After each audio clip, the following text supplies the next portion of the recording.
incisor with some useful tips and tricks for carving. What you'll need is a wax block, a lacron carver, a wax knife, and a ruler.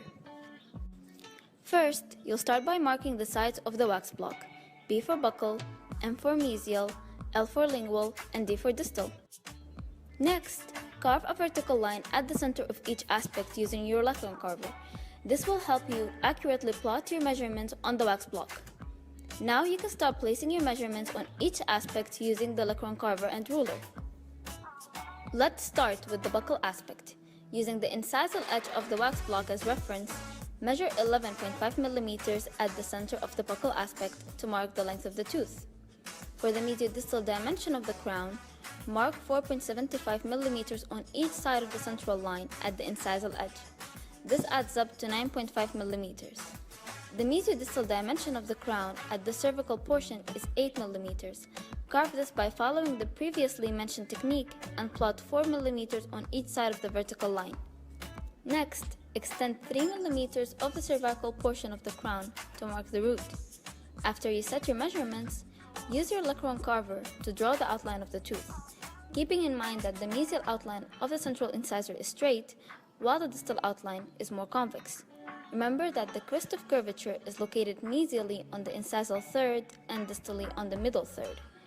Repeat the same steps to carve an outline on the lingual aspect.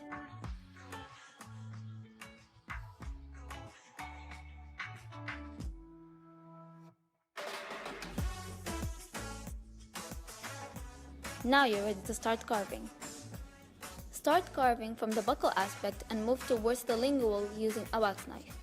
Keep going until you have the mesial and distal outlines of both the buccal and lingual aspects.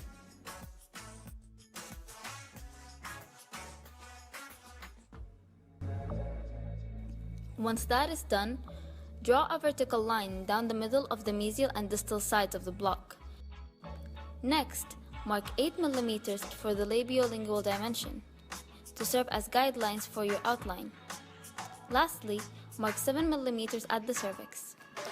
You are now ready to draw the tooth outline using your lacron carver. Keep in mind the shape of the crown from the mesial aspect, labial outline being slightly convex, while the lingual outline is convex at the cingulum, concave at the mesial marginal ridge, then slightly convex at the incisal edge, where the outline as a whole begins curving towards the vertical line, creating a sharp incisal edge. Repeat the same steps for the distal aspect.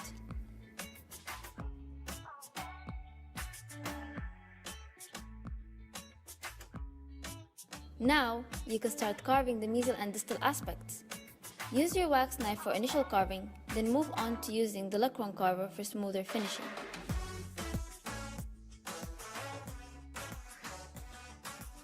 Lastly, mark the curvature line from the cervix towards the crown at the vertical line at 3.5 mm mesially and 2.5 mm distally. This represents the cemento-enamel junction. Then use the spoon end of the lacron carver to carve the cervical portion of the root.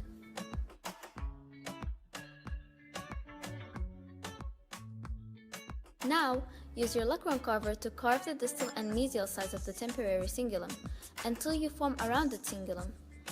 Use the spoon end of the lacron carver to carve out the lingual fossa and marginal ridges, making sure the ridges are higher than the fossa. After doing so, you can begin carving out the mesial and distal outlines and defining disto-incisal and mesio-incisal angles using the carver. Keep in mind that the mesial outline is straight, while the distal outline is rounded, and disto-incisal angle is more rounded than mesio-incisal angle. This is how your final tooth should look like. Keep in mind that it's okay not to get it right from the first time. You can make mistakes, and remember, practice makes perfect.